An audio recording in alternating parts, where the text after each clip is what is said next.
Anda masih bersama kami di Berita Kriminal Borgol. Satu unit minibus di Palembang terjun bebas ke sungai saat dikendarai oleh seorang wanita dan keluarganya. Tidak ada korban jiwa dalam insiden tersebut.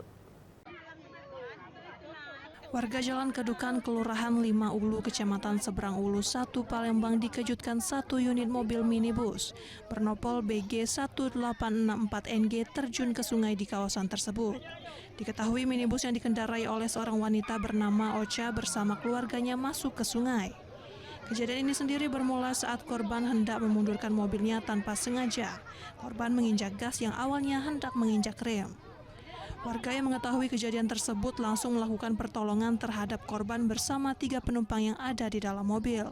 Tak ada korban jiwa ataupun luka-luka dalam kejadian tersebut, hanya saja mobil mengalami kerusakan di bagian depan. Tidak naik mobil. Siapa yang bawa? Yang bawa cucu. Cucu. Waktu mobil itu dia tuh nak mundur apa nak maju? Aku di mundur, ujungnya mundur. Mundur. Tiba-tiba sudah masuk sini, Boy. Kini mobil korban berhasil dievakuasi oleh warga yang menariknya ke daratan dengan tali tambang milik warga. Dari Palembang, Muhammad David, iNews melaporkan.